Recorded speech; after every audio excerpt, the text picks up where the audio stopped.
Vamos começar aqui. Aí se aparecer mais alguém, a gente dá continuidade, tá bom? Tá. Então vamos lá. Só dando uma repaginada aqui para a gente lembrar. Na última aula, a gente estava fazendo a correção da atividade complementar das semanas 1 e 2. É a atividade do livro, né? A primeira atividade do livro que a gente fez aí desse bimestre, ok?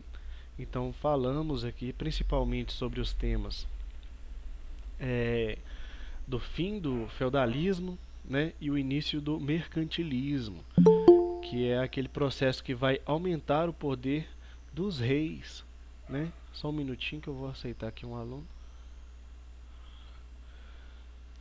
Oi, Davi. Bom dia. Bom dia, tudo bom? Tudo? Beleza, cara. Davi Augusto Alves da Cunha, né? Sim.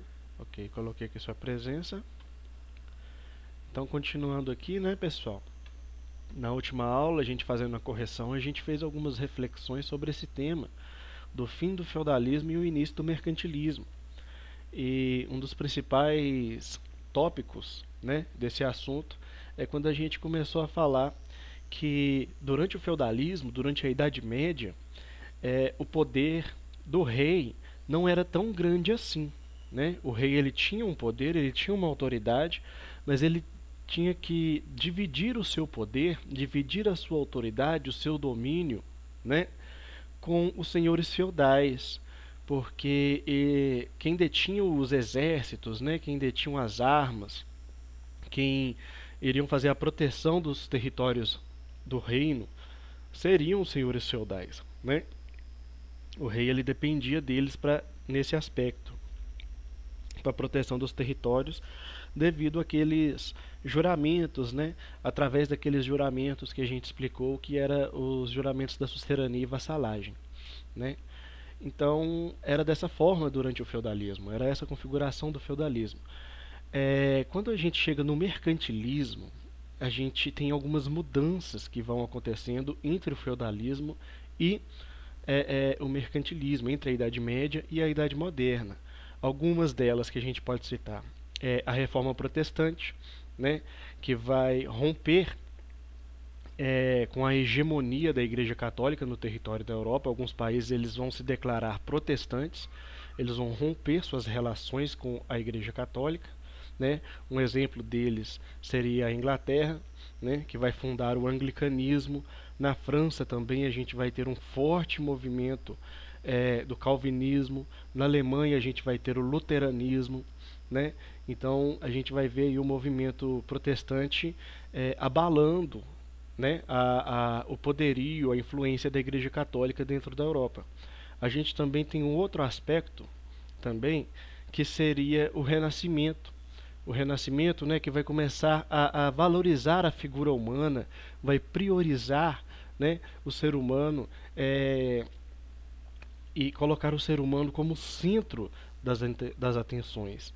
E juntamente com essa ação, né, com esse antropocentrismo que se diz, né, que é o homem no centro, essa valorização da figura humana, das capacidades humanas, das qualidades humanas, né, porque durante a Idade Média a gente vê que no período do Renascimento a gente percebe uma desvalorização da figura humana, né, em grande escala, porque o ser humano ele vai ser tido como aquela figura pecadora, né, aquela figura marcada pelo pecado. Então, o trabalho, o sofrimento humano era justificado como uma penitência que ele pagava em vida para poder alcançar a vida eterna, né? E isso começou a mudar durante a transição da Idade Média para a Idade Moderna, né? Pelo Renascimento. As pessoas começaram a falar, não, o ser humano ele tem as suas qualidades, né? Ele tem as suas capacidades que podem lhe dar uma vida boa. Por que não, né? Então o Renascimento ele influencia nisso. Outro aspecto que a gente também vai ter aqui nessa transição da Idade Média para a Idade Moderna vai ser o surgimento da burguesia. E isso é muito importante porque A partir do momento que o comércio ele começa a se reativar, durante a Idade Média o comércio era muito pouco, né? As pessoas tinham uma produção de subsistência, era uma produção voltada para a garantia do seu sustento. E quando o comércio ele começa a crescer, a aumentar, a ter uma produção cada vez maior, esse excedente da produção começa a ser comercializado nas cidades, né, em feiras. Então a gente vai ver um movimento reverso daquilo que deu início à Idade Média. Porque durante o início da Idade Média, com as invasões dos bárbaros no território da Europa, a gente vai ver as pessoas saindo das cidades e indo para o campo. Agora, durante esse período aí da Baixa Idade Média, né, da segunda metade da Idade Média, a gente vai ver as pessoas saindo do campo para ir para as cidades, para fazer comércio. E as feiras onde eram feitos esses comércios, inclusive para evitar furtos, né, eles cercavam as cidades com grandes muralhas. Essas feiras eram chamadas de burgos, e aqueles que faziam comércio nos burgos eram chamados de burgueses, né?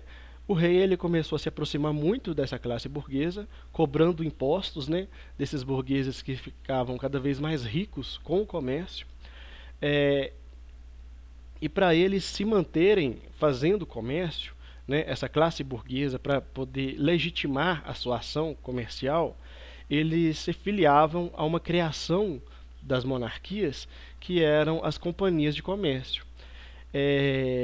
Não preciso falar, né, que durante a Idade Média a sucessão de poder, o monopólio do poder, a detenção do poder, ela se dava por hereditariedade, né, era passada de geração em geração, só que esse acúmulo de poder que era realizado pela burguesia através do comércio, isso aí começava a gerar um certo estranhamento entre o clero, entre a nobreza, né, que muitas vezes viam pessoas que não tinham uma linhagem, né, pessoas que tinham uma origem do campesinato, né, que eram filhos, netos, bisnetos de servos, né, alcançando um grande destaque social aí porque estavam enriquecendo fazendo comércio.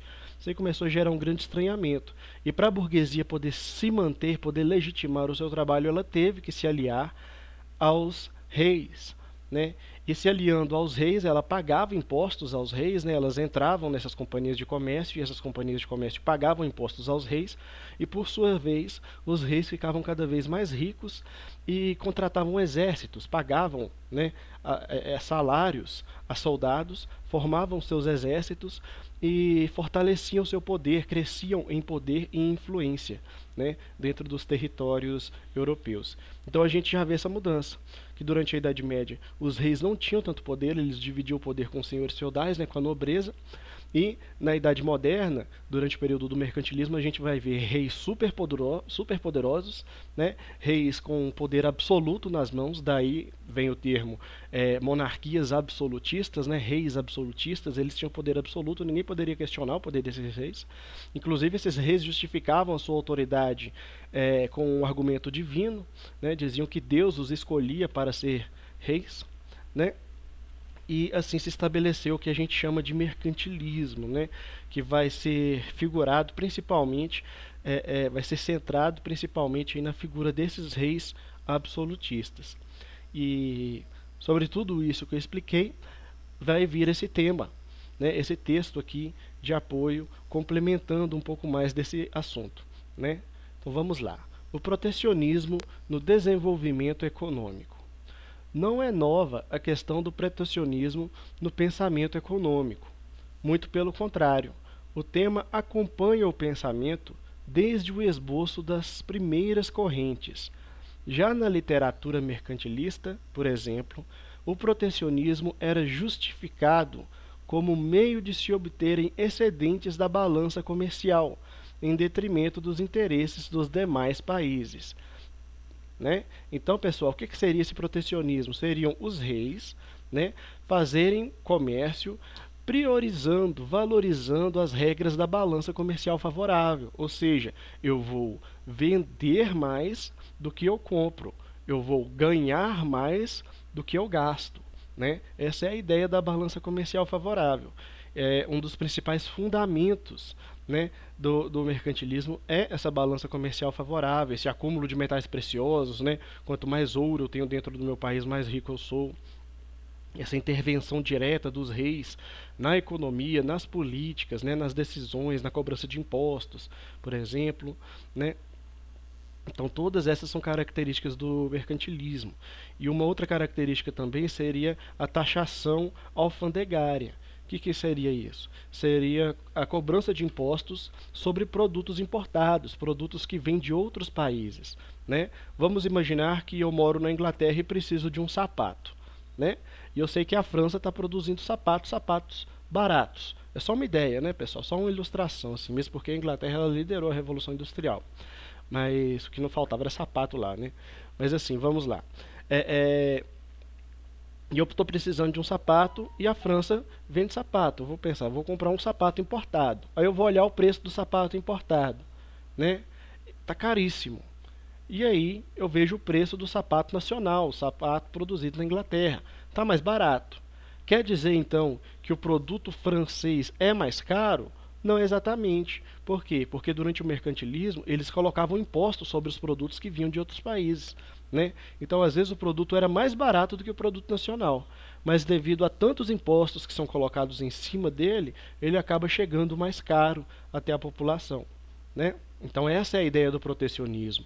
Eu vou evitar comprar, né, para poder vender mais, né? A ideia da balança comercial favorável. Eu vou evitar comprar de outros países. Eu quero vender para esses países. Eu não quero comprar desses países. Tá entendendo? Tais práticas são tais práticas também fundamentavam-se, perdão, tais práticas também fundamentavam-se no argumento de proteção a indústrias específicas, aquelas ligadas a setores de segurança nacional, como a marinha, e aos setores industriais ainda não totalmente consolidados. Então essa valorização da marinha aqui, principalmente da marinha, né, pessoal? Estamos falando aqui do tempo das expansões marítimas. Então era importante uma nação, um país que faz comércio marítimo, ter uma marinha forte para poder proteger a sua nação, proteger os seus interesses comerciais, né? Inclusive, esse investimento aqui na marinha, muitas vezes ele vai se dar com apoios, né, com parcerias entre os governos, entre as monarquias e piratas, né? E vai haver essa associação entre os piratas, aqueles ladrões do mar, né, e as monarquias. Eles vão se tornar corsários, eles vão se tornar funcionários da coroa, né? Isso aconteceu bastante na Inglaterra também, por exemplo, durante o reinado da Elizabeth, ok? Então vamos lá. E aos setores industriais ainda não totalmente consolidados. Ok, então vai ter um investimento também na indústria, sempre visando essa intenção, né? Vender mais e comprar menos. Nesse sentido, temos as Navigation Acts e as Corn Laws, leis de proteção aos setores de navegação e agricultura, respectivamente, implantadas pela Inglaterra no século XVIII como medida de proteção de sua indústria à Holanda, que ameaçava a hegemonia do mercado interno inglês. Então, pessoal, essas medidas aqui, essas leis, né, leis de proteção aos setores de navegação, né, leis de proteção aos setores da agricultura, sempre tem esse objetivo de combater as concorrências, né, combater as ações de outros países que podem ameaçar o monopólio dessas nações aqui em seus comércios, né? A adoção de políticas protecionistas, entretanto, logo perdeu força com o estabelecimento quase uníssono da doutrina liberal na produção do pensamento econômico. Então aqui a gente vai ter uma mudança no pensamento aqui. Essas políticas protecionistas, né? Essas políticas que dizem o seguinte, por exemplo, a colônia ela só pode fazer comércio com a metrópole. O Brasil só podia fazer comércio com Portugal, né? Essa é uma ideia profundamente mercantilista, né? Por quê? Porque a partir do momento que Portugal pode fazer comércio com quem ele quiser, mas a colônia, o Brasil, só pode fazer comércio com Portugal, quem sai lucrando nessa história é Portugal. Ô, professor, Oi, posso tirar uma dúvida? com certeza. Você tem o cronograma das aulas? O cronograma das aulas, Sim, é porque eu troquei de número. Aí eu não consegui salvar ele. você diz o horário, né? Sim, Eu vou procurar aqui, me chama no WhatsApp que eu te mando, tá bom? tá bom. Obrigado. Beleza. Nada, que isso. Então, pessoal, quem saiu lucrando no final dessa história aí era só Portugal, né? Só que isso começou a mudar, pessoal, à medida que ocorreu a Revolução Industrial dentro da Inglaterra. Porque quando a Inglaterra ela desenvolveu a Revolução Industrial, algumas mudanças aconteceram.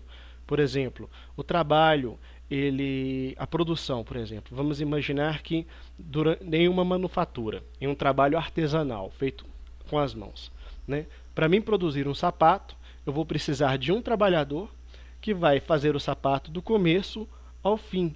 E ele vai demorar 2 dias para produzir um par de sapato. Ok? Seria o trabalho, a produção artesanal. Quando a gente fala de uma produção industrial, a gente já vê a produção não de um sapato, mas de 100 sapatos. E não em 2, 3 dias. Né? Às vezes, em um dia, essa produção pode ser feita. Né? Por quê? Porque cada trabalhador ele vai desempenhar uma função. Não vai ser como na manufatura, onde um trabalhador ia participar do começo até o fim do processo de produção. Na Revolução Industrial, no processo industrial é diferente. Vai haver aquele que vai costurar a sola, vai haver aquele que vai passar o cadarço no sapato, né?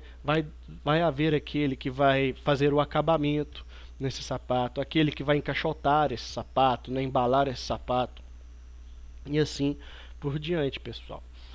Então a produção vai aumentar muito, né? E vai haver também uma economia nesse processo de produção. E o que abre margem, né, a uma busca por maiores lucros. Vai chegar um momento que a Inglaterra, nesse período, né, a Inglaterra foi a nação que encabeçou a Revolução Industrial, foi a primeira nação a se industrializar dentro da Europa, né, e até esse momento o Império Inglês já era muito poderoso, já tinha vários domínios, várias colônias, já tinha estabelecido um comércio marítimo muito ativo, né? Então estavam muito poderosos aí a Inglaterra, quase tomando já a dianteira de Portugal e Espanha, né? Que antes eram as nações principais aí no processo de expansão marítima, de exploração colonial. Então a gente vai ter a Inglaterra aí, né, representando isso. Só que vai chegar um momento que a Inglaterra vai falar, olha, eu já vendo para a Europa inteira. E agora eu estou com um monte de produto, eu estou produzindo muito mais do que eu produzia antes. Eu já vendo para todos os países da Europa. Para quem mais eu posso vender os meus produtos? Para as colônias. Só que aí tem um problema. As colônias só podem comprar produtos das metrópoles. E o que a Inglaterra vai começar a falar? Ela vai falar o seguinte, esse comércio, esse pacto colonial, né, que não permite as colônias comprarem de outros países, por exemplo, o Brasil não podia comprar da Inglaterra, não podia comprar da França, não podia comprar de ninguém, só podia comprar de Portugal, né? Então a Inglaterra começa a criticar isso, olha, esse pacto colonial aí está errado. O que seria certo seria o livre comércio, ou seja, cada nação escolhe com quem quer fazer comércio e faz comércio, e é isso aí. Né? Essa é a ideia da Inglaterra. Inclusive, devido a essa ideia, ela vai começar a combater duramente, devido ao processo industrial, né, ao crescimento, à mudança desse processo aí de comércio, ela vai combater duramente aí a escravidão, ok? Por quê? Porque ela vai dizer que o trabalhador escravizado, ele não produz renda, né? Ele produz lucro seu, ao seu captor, né? Ao seu dono, entre aspas, né? Porque a gente tem que considerar que existe um processo de opressão, como é que eu posso explicar? Existe um processo histórico, cultural que configura a escravidão. Então, literalmente, a pessoa era dona, né, do escravizado. Né? Então, só que esse escravizado ele trabalhava gratuitamente, ele trabalhava por comida.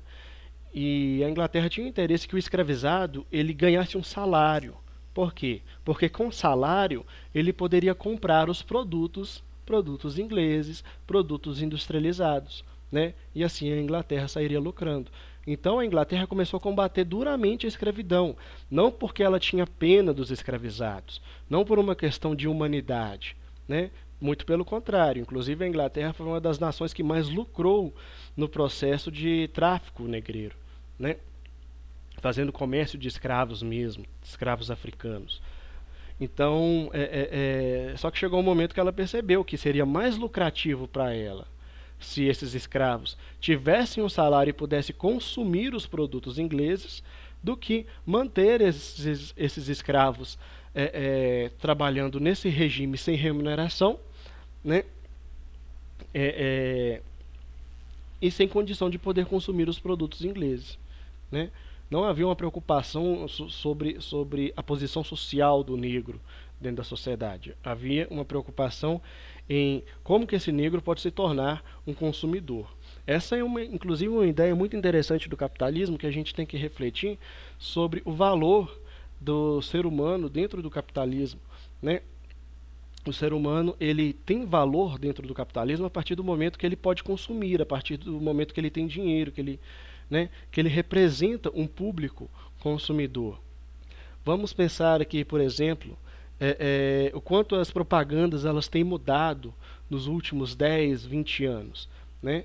Quando você pega uma propaganda, por exemplo, de um creme para pele, há 20 anos atrás, a gente tinha o quê? A gente tinha aquela figura de uma mulher magra, geralmente uma mulher branca, usando um creme para pele, né? Muitas vezes até uma mulher loira, né? Aquela representação do ideal europeu estético, né? Hoje em dia, quando a gente vê as propagandas da Dove, por exemplo, a gente vê uma grande variedade, né, de mulheres. A gente vê mulheres em sobrepeso, mulheres negras, né? A gente vê grupos sendo abordados nessas propagandas que antes eram ignorados, grupos que antes não tinham participação dentro desse imaginário marqueteiro, né, que passam a ser incluídos aí. Por quê? Porque essas empresas estão tendo uma grande consciência, né, estão se conscientizando, estão querendo incluir essas pessoas, né, querendo ampliar a conscientização, o respeito. Será que é exatamente isso? Ou será que é porque esses grupos, né, as pessoas gordas, as pessoas negras, as pessoas com deficiência, será que é porque essas pessoas também consomem, também gastam dinheiro, né? Então o capitalismo ele está sempre mudando, ele está sempre se adaptando à situação, né? Mas essa regra é uma regra que nunca muda. O cidadão ele vai ter um valor a partir do momento que ele tem dinheiro, a partir do momento que ele tem capital, que ele tem capacidade de gastar e de consumir, ok? E inclusive isso aí é assim hoje e era assim durante essa época aqui da Revolução Industrial, onde a Inglaterra começa a pressionar as nações, né, para abandonarem a escravidão, abandonarem o escravismo e adotarem um regime de trabalho assalariado, para que esses escravos tenham salários para poder consumir, ok? Então vamos lá. Quando a gente fala dessas críticas, né, à escravidão, essas críticas ao protecionismo, a gente fala de um processo que é chamado liberalismo, né?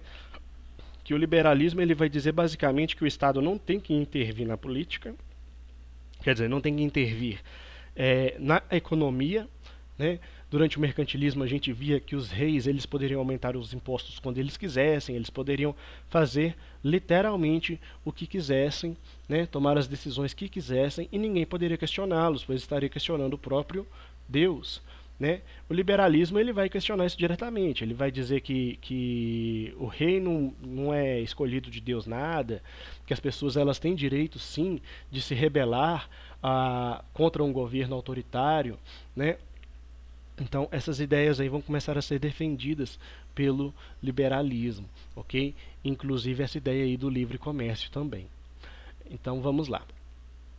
Adam Smith e John Locke são grandes expoentes, né, do liberalismo. Como grandes expoentes da corrente liberal, assim como John Stuart Mill, condenavam veementemente tais práticas. Quais práticas? As práticas protecionistas, ok? Cabe dizer que, no caso desse último autor, o Stuart Mill, é curioso notar que prevê ressalvas ao livre comércio em determinadas situações, ao qual trata, como exceção, por exemplo, nos casos das indústrias ainda pouco desenvolvidas, as quais, por sua falta de experiência e ainda não dotadas de vantagens competitivas, é o caso do setor agricultor inglês, não teriam condições de concorrer livremente com os demais países. Tal adoção, entretanto, deveria se dar apenas pelo tempo que essa indústria necessitasse para superar o fator desvantajoso em relação aos demais países. Ok?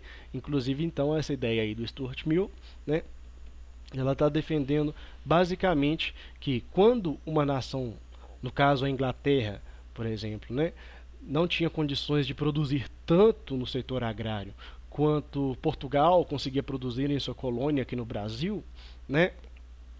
Só um exemplo, né, pessoal? Tem outras nações aí também que podem se aplicar a isso aí, que tinham uma produção agrária maior do que a Inglaterra, né? Vários. No caso, esse livre comércio ele não deveria se aplicar, ok? Porque não havia um amplo desenvolvimento que favorecesse uma concorrência justa, né?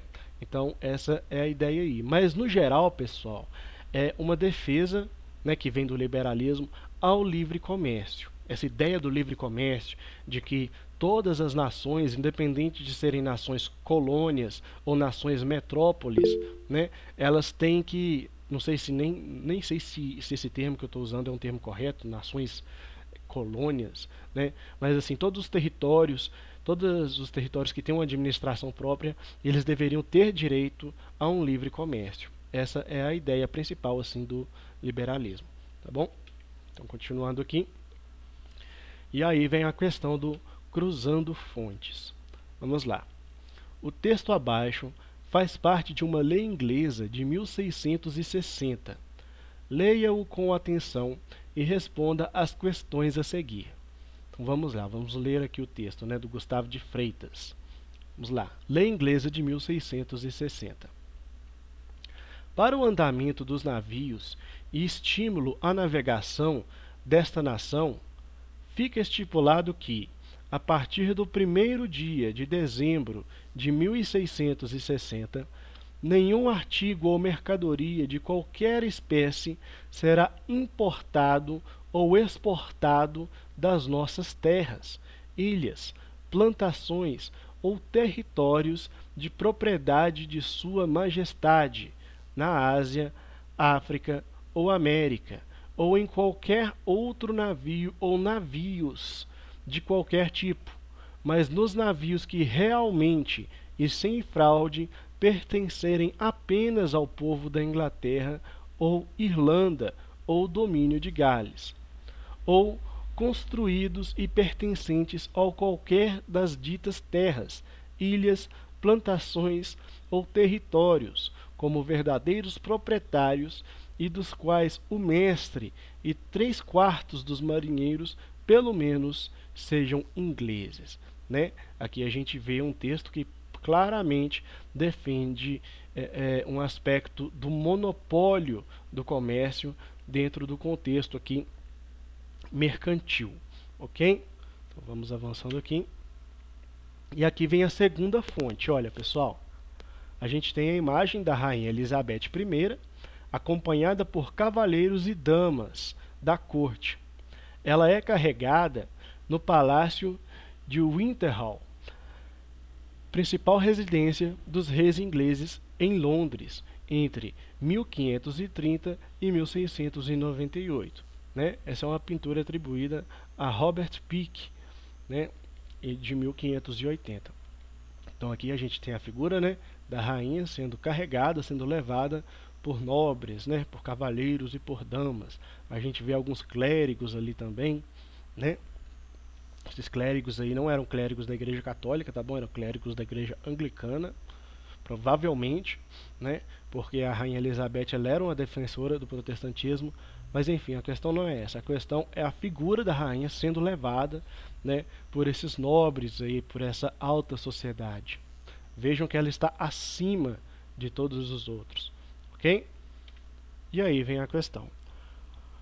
O que a monarquia inglesa pretendia com essa lei aqui, ó, de 1660, o que a gente pode estar respondendo, pessoal? O governo inglês pretendia garantir para a Marinha Britânica o monopólio do comércio com suas colônias na Ásia, na África ou na América. Dessa forma, a monarquia inglesa incentivava o comércio, a navegação e a indústria naval da Grã-Bretanha, Inglaterra, Escócia e País de Gales, né, que compõem o que a gente chama de Grã-Bretanha, ok? Então é um incentivo aí ao comércio da Grã-Bretanha, né, ao lucro mercantilista da Grã-Bretanha. Vamos lá. E aqui a questão B. As monarquias absolutistas adotaram um conjunto de práticas econômicas chamadas mais tarde de mercantilismo. A qual das características do mercantilismo esse documento pode ser associado? Qual documento? Documento da Lei de 1660. A qual das regras, né, das características do mercantilismo? Lembram das características? O protecionismo, o balanço comercial favorável, o metalismo, o colonialismo, né? O escravismo também, né? Qual dessas características a gente pode associar àquele documento? O que vocês podem estar respondendo? Vocês podem responder que ela está associada ao protecionismo, né? Ou seja, ao estabelecimento de uma exclusividade de comércio, a uma garantia política que favorecesse... Professor, Oi, meu celular tá descarregando.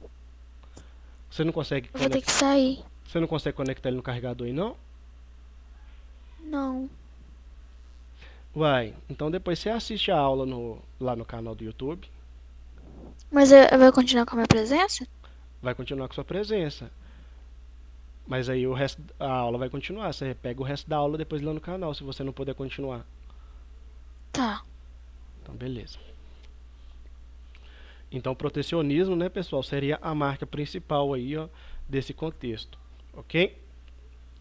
Então, vamos lá.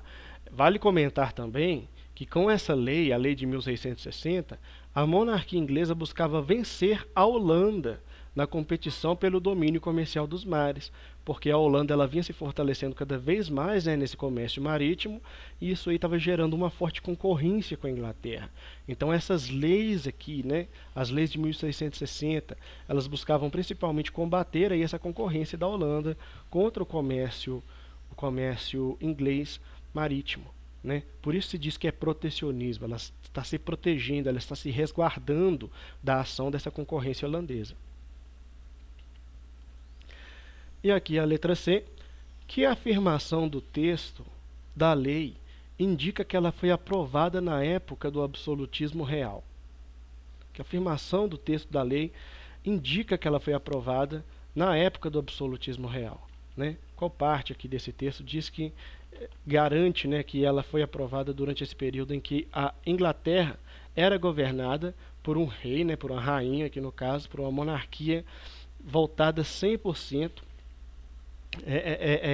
a ideologia mercantilista do absolutismo, onde o rei tinha poder total e inquestionável, até considerado divino em suas mãos, né? O que a gente pode estar respondendo aqui, ó? A gente pode responder algo assim: a afirmação de que todos os territórios sob o domínio inglês eram propriedade ou posse da rainha, ok? Só um minutinho. Oba. Ok. Continuando aqui. A letra D. O que a imagem da fonte 2 sugere sobre a Rainha Elizabeth? O que essa imagem aqui, né, sugere sobre a Rainha Elizabeth? O que a gente pode estar respondendo? A imagem sugere o imenso poder da Rainha Elizabeth, ok? Então, Vale ressaltar também, pessoal, olha só. Vale ressaltar também, que esse tipo de cortejo servia para reforçar a ideia de que o poder real estava acima de todos, inclusive do parlamento. Então a gente tem que pensar que, em grande parte, já existia um parlamento na Inglaterra, né? Era um parlamento formado, era tipo um conselho, né? Que era formado pelas principais elites, as principais classes mais relevantes economicamente e hereditariamente dentro do contexto social inglês, ok? Mas esse conselho, né, que a gente vai chamar de parlamento, ele devia obediência total à autoridade, ao que era decidido pela rainha. E é basicamente isso que é representado aqui mesmo, né? A gente vê um monte de fidalgos, um monte de gente aqui da alta sociedade, gente muito bem vestida, né? Gente que com certeza tinha acesso a vários privilégios dentro da sociedade inglesa. A gente não vê nenhum camponês aqui, né? Olha só as roupas, olha só como o quão luxuosos, né, são representados esses personagens aqui na pintura, mas a figura da rainha está acima de todos. Ela é carregada por todos. Então essa pintura ela representa de verdade um símbolo, né, simbolizando o quão poderosa, o quão relevante, o quanto poder estava concentrado nas mãos da rainha, né? Que era uma rainha absolutista. Ok? Todos deveriam se curvar, obedecer à autoridade dela. E a letra E. Que relação se pode estabelecer entre a fonte 1 e a fonte 2? Né? A fonte 1, o texto lá da lei de 1660, e a fonte 2, aqui, né, com a rainha sendo carregada aí pelos nobres, cavaleiros e damas. Né? Qual que é a relação que a gente pode estabelecer entre essas duas fontes? O que a gente pode estar respondendo aqui? Podemos responder algo assim, ó. O protecionismo expresso na lei de 1660, na fonte 1, foi uma prática econômica caracterizada das monarquias absolutistas, como a de Elizabeth, representada na pintura da fonte 2. Ok? Então, ambas as fontes elas estão falando de características das monarquias absolutistas. Ambas estão abordando esse mesmo tema, né, que é a monarquia absolutista. Tá bom? Disso aqui que foi explicado, tem alguma dúvida, Davi? Tem alguma pergunta que você quer fazer? Não, consegui entender. Beleza. Então vamos dar continuidade aqui. Deixa eu fechar aqui que eu vou apresentar outro slide.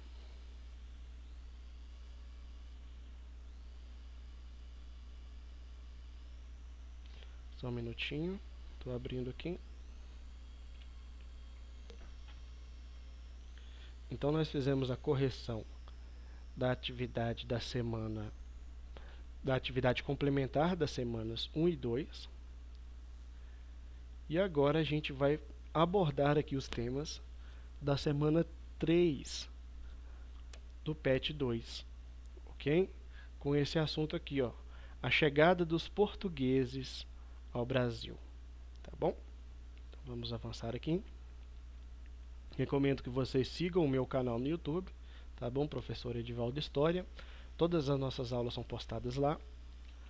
Sigam também o canal do professor Dimas Antônio, que eles estão sempre publicando o canal do professor Dimas Antônio e o canal do professor Vini, que é o canal Super História. Né? Eu esqueci de colocar uma imagem aqui do canal Super História, mas aqui temos o canal do professor Dimas Antônio. Inclusive parte do conteúdo dessas aulas aí foram embasados, né? Foram extraídos aí dos vídeos do professor Dimas Antônio. Né? Inclusive eu peço licença a ele para estar usando esses conteúdos. E que vocês se inscrevam no canal dele, né, e estejam sempre acessando aí os vídeos onde ele está publicando com antecedência, né, com antecedência até bem maior que a minha, as correções das atividades do PET de História. Então, se caso algum dia você tiver alguma dúvida sobre alguma questão do PET, né, você pode estar acessando o canal aí do professor Dimas Antônio, que lá você encontra uma correção, né, correta, correção correta, né? Redundante. A correção correta, né? É uma correção adequada para as questões de história, tá bom?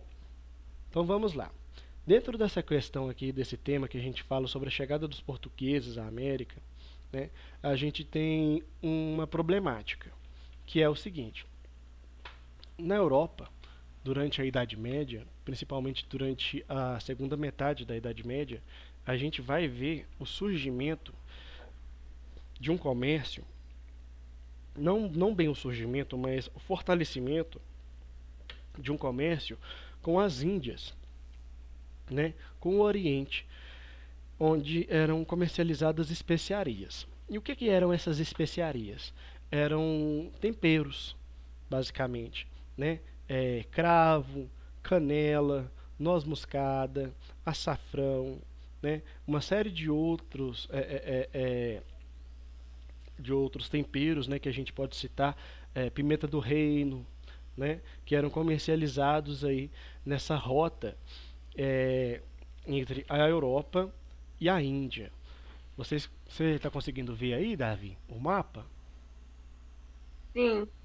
Tá vendo essa região de água aqui que fica entre a Europa e a África? Tá conseguindo ver minha setinha circulando aqui? Tô. Esse é o Mar Mediterrâneo. Esse comércio que a Europa fazia com a Índia se dava aqui por essa passagem do Mar Mediterrâneo, né? Era um comércio marítimo. Só que para chegar até o Mar Mediterrâneo, eles passavam aqui pelo Mar Mediterrâneo, passavam por essa passagem de água entre a Península Arábica e a África, né, para chegar às Índias. Então, relativamente, era um caminho curto.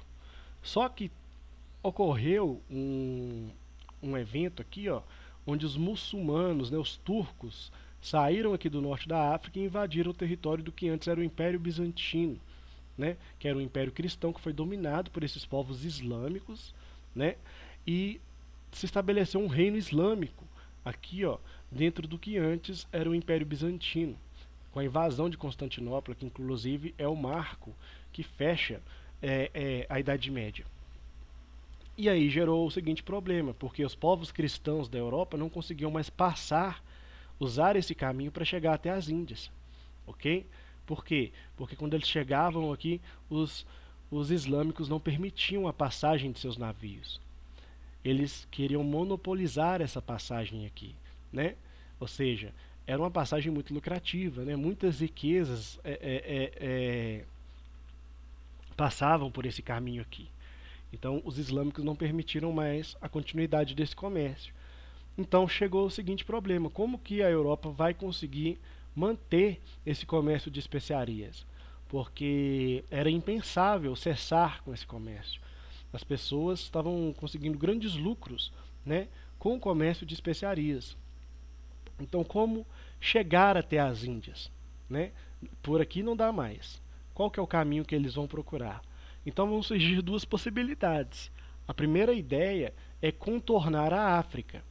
Só que aí já era um grande problema, porque nem se sabia onde que a África terminava até então, né? Nos mapas do período onde se iniciaram essas expansões, né, essas expedições marítimas, não se sabia onde terminava a África. Deixa eu ver se eu consigo apresentar aqui, colocar uma ideia aqui do mapa medieval para você. Mapa medieval. Antes da expansão marítima. Opa, errei aqui. Vamos lá. Vou apresentar aqui para você ver. Só um momentinho.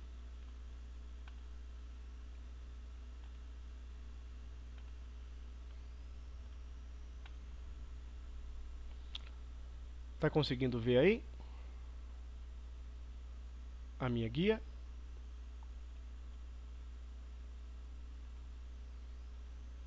Oi, Davi.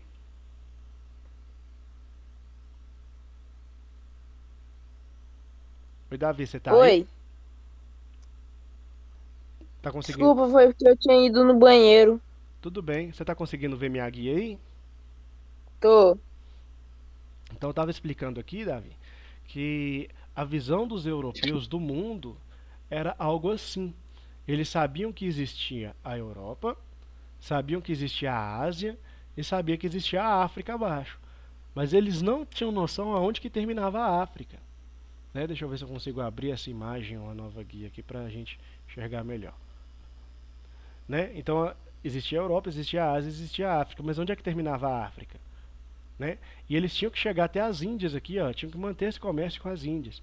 Então como que eles iam fazer esse comércio? Eles começaram a se arriscar. Foi realmente um tiro no escuro que eles fizeram, né? Para tentar chegar até as Índias, buscar um novo caminho para as Índias, né? Que é quando vai se iniciar as expansões marítimas, que vão buscar novas rotas para chegar até as Índias, ok? Então vão surgir duas ideias aí para se chegar até as Índias. A primeira seria contornar a África, sendo que eles nem sabiam onde é que acabava a África, e a segunda seria dar a volta no globo, né, para chegar às Índias aqui no final. Só que no meio do caminho eles encontraram um continente novo. Como a gente viu, eles não sabiam que existia nem o final, nem a ponta aqui do Cabo das Tormentas aqui da África. Eles realmente descobriram territórios antes nunca contatados, né, na África, e descobriram também um novo continente durante as expedições marítimas. Se a gente for parar para pensar num grau de escala sobre a importância da humanidade dessas expansões marítimas, um evento que poderia se comparar, né, a importância desse evento, que foi a expansão marítima, hoje, só se a gente conseguisse contatar uma vida inteligente em outro planeta, né? Para a gente ter uma noção desse nível, do quão importante foi esse grau de expansão que se deu aí durante o século XIV e XV nas expansões marítimas, que buscavam nada mais do que manter um comércio, um mercado de especiarias na Europa, né? Por um motivo assim relativamente pequeno, um grande avanço na humanidade se deu aí com as expansões marítimas, uma grande mudança, né, dentro da sociedade, dentro da humanidade, conectou a humanidade como um todo, ok? Olha, nossa aula já acabou. Deixa eu te perguntar, Davi, disso aqui que eu expliquei, você tem alguma dúvida? Não. Não, então beleza. Então na próxima aula a gente continua aqui a partir do novo mundo, tá bom? Do slide 5 aqui. Pode ser? Pode ser.